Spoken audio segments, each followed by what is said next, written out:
Olá, boa noite. Tudo bem?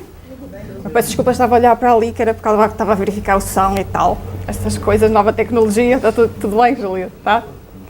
E convosco também está tudo bem? Ah, que bom, vocês estão a sorrir, é isso mesmo que eu preciso, é de ânimo. Então, nós hoje vamos continuar a falar de detox espiritual, uma vez que isto não é a primeira vez, não é? Temos ali um doisinho no nosso detox espiritual. Mas antes convido-vos a imaginar que a nossa mente é uma despensa e é a altura de olhar com olhos de ver. Atentar no que nos interessa e no que já não faz sentido. Limpar a nossa mente de conceitos cristalizados, bolorentos e sem validade. Limpando e higienizando, guardando apenas o que é saudável, que faz bem, que faz crescer. Não importa se usamos sempre. Não nos faz bem, não tem lugar na nossa despensa. Aparências iludem e perturbam a nossa mente. É hora de desapegar.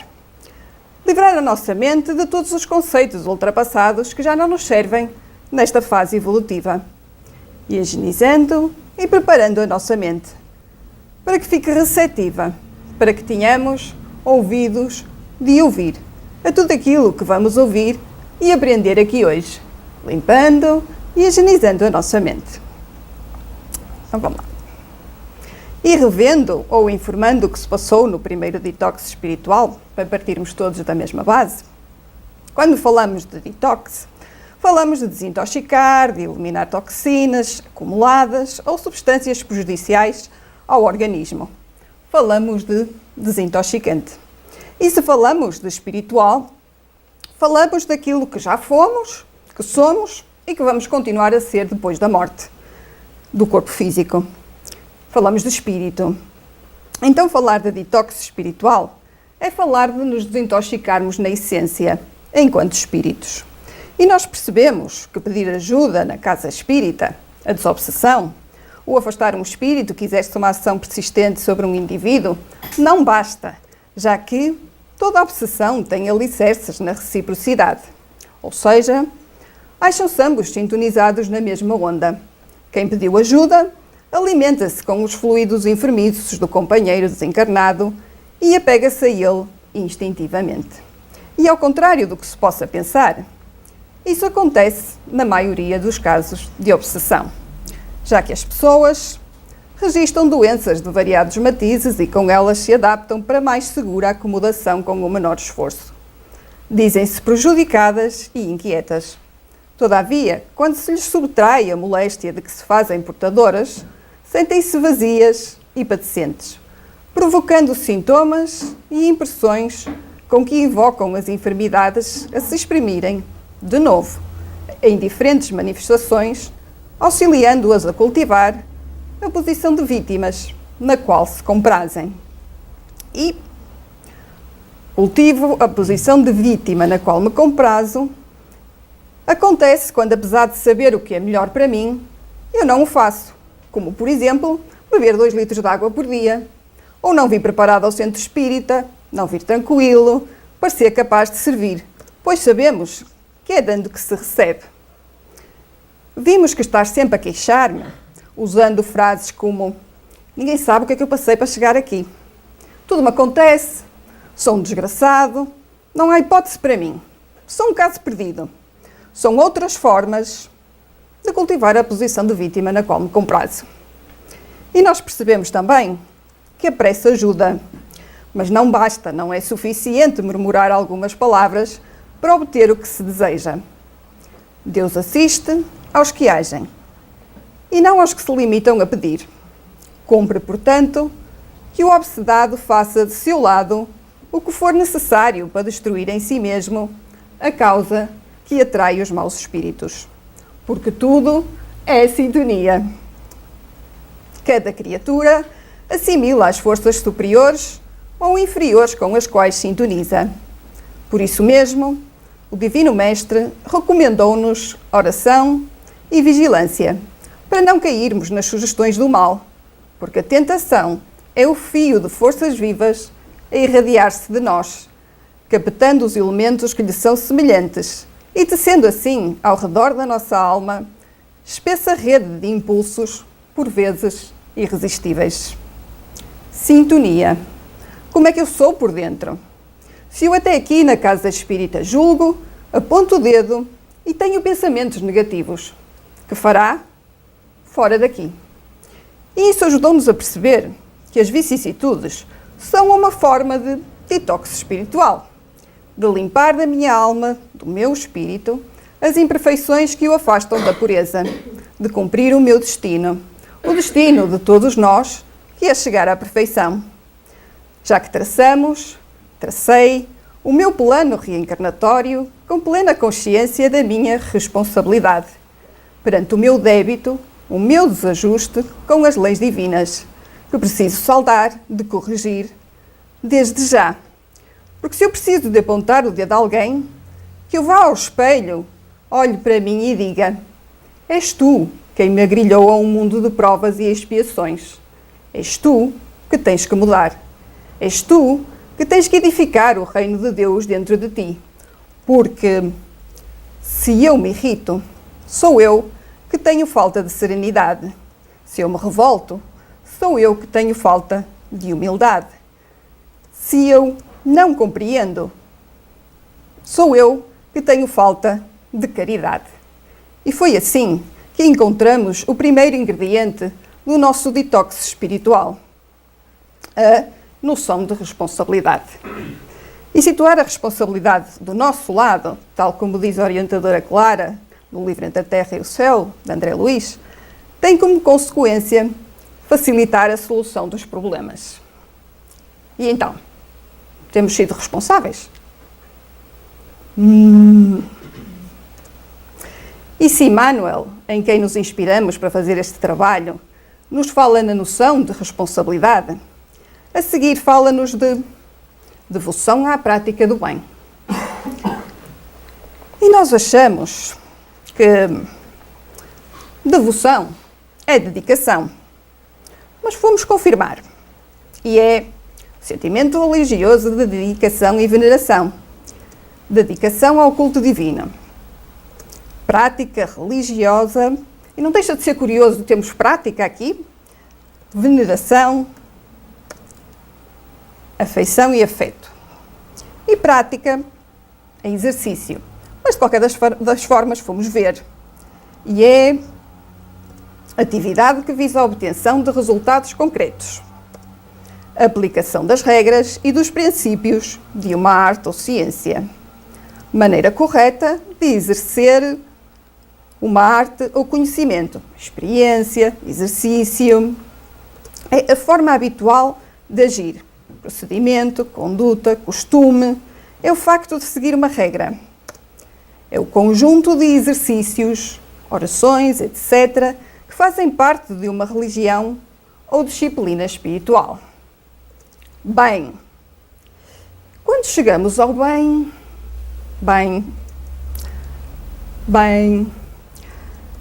são tantas as definições que nos sentimos bem mal. Isso fez-nos pensar que se calhar era melhor definir o bem pelo que não é. E pensamos no mal. Afinal, é algo bem mais palpável.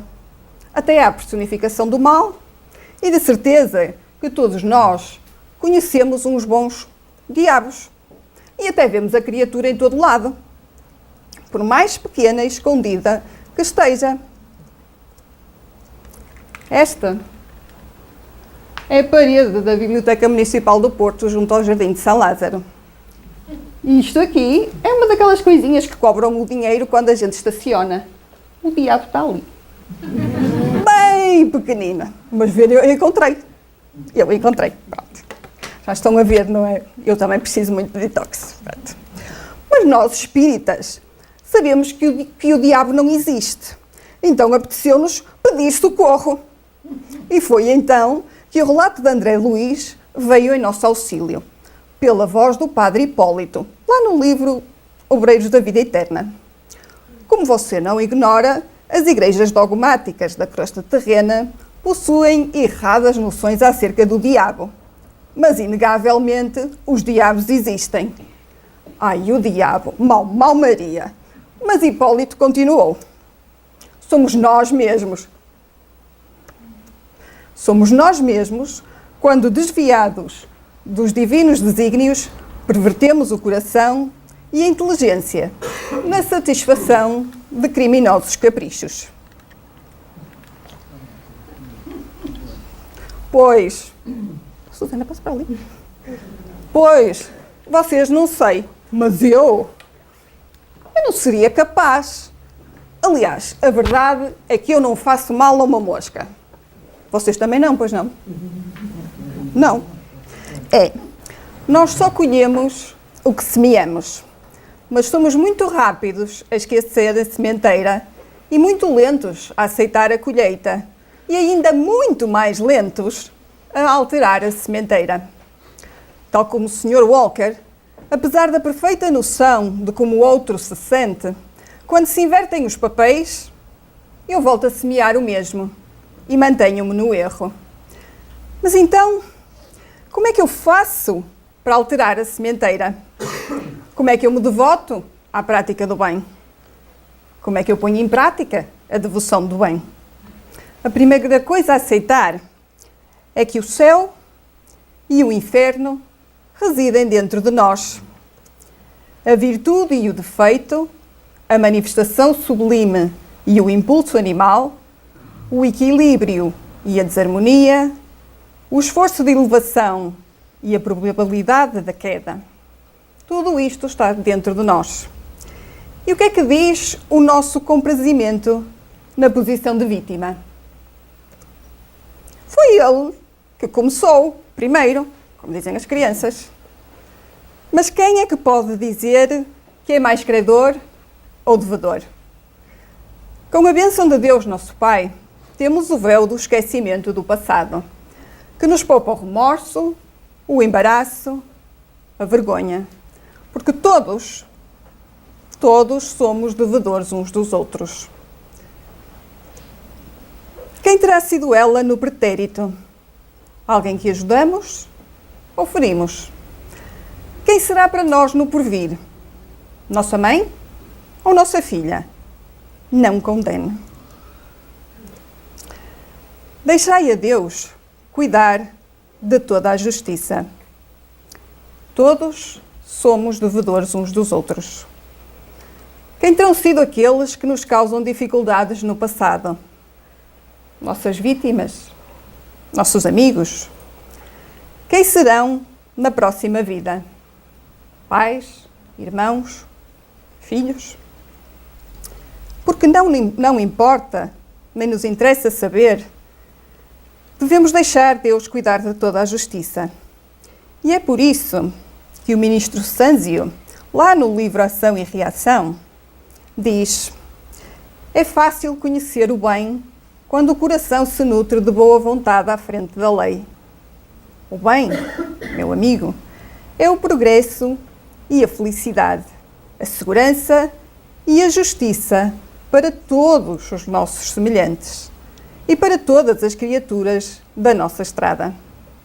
O bem será, desse modo, nossa decidida cooperação com a lei, a favor de todos, ainda mesmo que isso nos custe a renunciação mais completa, visto não ignorarmos que, auxiliando a lei do Senhor e agindo de conformidade com ela, seremos por ela ajudados e sustentados no campo dos valores imperecíveis. E continua: e o mal será sempre representado por aquela triste vocação do bem unicamente para nós mesmos, a expressar-se no egoísmo e na vaidade, na insensatez e no orgulho que nos assinalam a permanência nas linhas inferiores do espírito. Por isso, modifiquemos as mais íntimas disposições com referência aos adversários. O inimigo nem sempre é uma consciência agindo deliberadamente no mal. Na maioria das vezes, atende à incompreensão quanto qualquer de nós. Procede em determinada linha de pensamento porque se acredita em roteiro infalível aos próprios olhos, nos lances do trabalho a que se empenhou nos círculos da vida. Enfrenta, qual ocorre a nós mesmos, problemas de visão, que só o tempo, aliado ao esforço pessoal na execução do bem, conseguirá decidir. Enfrenta, qual ocorre a nós mesmos, problemas de visão, que só o tempo, aliado ao esforço pessoal na execução do bem, conseguirá decidir. Precisamos, então, de educar os nossos olhos, para passarmos de ver tudo muito escuro a ver tudo mais claro. E se o meu comprazimento na posição de vítima acha que nem todas as situações isso é possível, lembremos o Mestre, que quando ia com os discípulos, eles viram um tumulto mais lá à frente. As pessoas aproximavam-se, vociferavam e afastavam-se rapidamente. Houve discípulos que apertaram o passo para ir ver o que é que se passava. E quando Jesus se aproximou com os restantes discípulos, ouviram os que foram à frente fazer o mesmo. Como é que é possível? É repugnante, nojento, está podre, é insuportável. E afastaram-se. Na berma da estrada estava o cadáver de um cão em avançado estado de decomposição. O mestre olhou e disse: "Que belos dentes tem esse animal." Aqui fica a bibliografia. E chegamos a metade dos ingredientes do meu detox espiritual. Faltam 2. Por isso a Miki estava ali a adiantar-se. Por isso aguardem que brevemente, aqui no vosso Seca, haverá mais um detox. O terceiro e derradeiro. Senão nós ficamos intoxicados de tanto desintoxicante. Mas até lá, e por agora, sejamos firmes na noção da responsabilidade e na devoção à prática do bem, tendo a certeza que a lei é viva e a justiça não falha. Esquece o mal para sempre e semeia o bem cada dia. Ajuda aos que te cercam, auxiliando-te a ti mesmo. O tempo não para, e se agora encontras o teu ontem, não olvides que o teu hoje será a luz ou a treva do teu amanhã. Por isso, sejam responsáveis, devotem-se à prática do bem, bons visionamentos, muita luz, muita paz. Obrigada. Obrigada.